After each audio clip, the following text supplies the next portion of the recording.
Hello everyone out there, my name is Tushir Jain and I welcome you all to my channel Money Plant. I hope you all are doing very good. तो दोस्तों आज की video में बात करने वाले हैं तीन ऐसे रेशियोज के बारे में जिन रेशियोज को आपको डेफिनेटली स्टडी करना चाहिए जब भी आपको हेल्थ इंश्योरेंस पॉलिसी या फिर कोई अगर आप लाइफ इंश्योरेंस पॉलिसी मार्केट से परचेज कर रहे हैं तो किसी भी इंश्योरेंस कंपनी से वो तीन रेशियोज कौन कौन से हैं। तो चलिए वीडियो को चालू करते हैं, जानते हैं इन तीन रेशियोज के बारे में। पहला आपका रेशियो आता है इसमें सॉल्वेंसी रेशियो।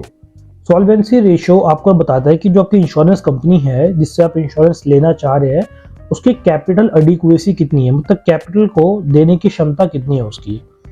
ये आपका it is express as a ratio of available solvency margin to required solvency margin, कि मतलब कितना फंड आपके पास पड़ा है वो फिर डिवाइड करते हैं इसको हम कि कितना फंड की जरूरत है, मतलब जो बंदा क्लेम ले रहा है वो। ठीक है, तो मतलब IRDAI मतलब जो हमारी इंश्योर रेगुलेटरी डेवलपमेंट अथॉरिटी है इंडिया की, वो उसको प्रिस्क्राइब करके चलते हैं कि मिनिमम आपका 150% या 1.5 टाइम आपको सॉल्वेंसी रेशियो होना चाहिए।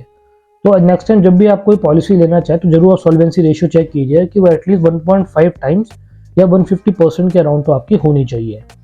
नेक्स्ट आपका रेशियो आता है जी इनकर्ड क्लेम रेशियो। जैसे नेम ही स्पेसिफाई करा इनकर्ड कि मतलब आपको पूरे साल में कितना आपके पास प्रीमियम का पैसा आया एंड कितना आपने उसमें से इन द फॉर्म ऑफ जो क्लेम होता है वो दिया आपने। ठीक है, it shows the financial stability of the insurance company. अगर इंश्योरेंस कंपनी का incurred claim ratio greater than 100% का है, इसका मतलब होगा कि वो जो क्लेम्स को पे ज़्यादा कर रही है एज कम्पेयर टू जो उनको प्रीमियम रिसीव हो रहा है वो। अगर इसी तरीके से देखा जाए तो इनकर्ड क्लेम रेशियो आपका अगर 100% से कम है तो ये आपके लिए फेवरेबल सिचुएशन है। इसका मतलब ये होगा कि कंपनी जो है प्रीमियम तो ज़्यादा रिसीव कर रही है बट वो क्लेम्स को कम पे कर रही है, सिचुएशन अराइज नहीं हो रही या कंपनी की टर्म्स एंड कंडीशन कुछ ऐसी है, तो ये थोड़ी कंपनी स्ट्रांग मानी जाएगी।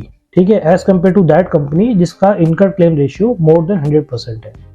तो आप वही कंपनी सेलेक्ट कीजिए अगर आप इंश्योरेंस लेना चाहते का claim incurred claim ratio less than 100% हो, ताकि इनकेस आप भी कोई क्लेम लेना चाहे तो आपको अपने क्लेम का पूरा पैसा आसानी से मिल सके।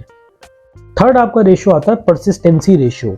परसिस्टेंसी रेशियो का मतलब ये होता है कि कितने आपके ऐसे जो पॉलिसी होल्डर्स है जो कि आपका ईयर बाय ईयर आपकी ही कंपनी को प्रेफर कर रहे हैं, आपकी कंपनी को लीव करके नहीं जा रहे हैं, या कोई प्लान उनका जैसे अगर प्लान एक्सपायर हो गया उसके बाद ली नहीं या पॉलिसी लेने भूल ही गए, वो परसिस्टेंसी रेशियो आपको ये बताता है कि कॉन्टिन्यूसली टोटल आपके कितने एक्टिव प्लान चल रहे हैं एंड जो पॉलिसी होल्डर है वो टाइम टू टाइम उनकी पॉलिसी को रिन्यू भी कर रहे हैं।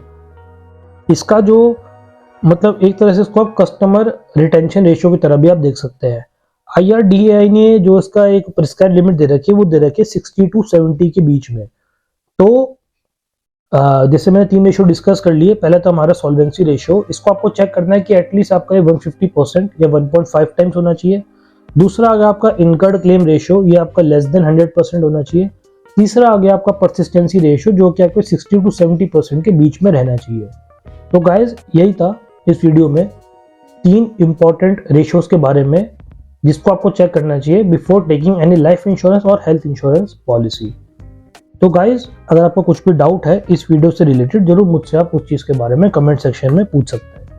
तब तक के लिए बने रहेगा मेरे चैनल मनी प्लांट के साथ। Thank you so much.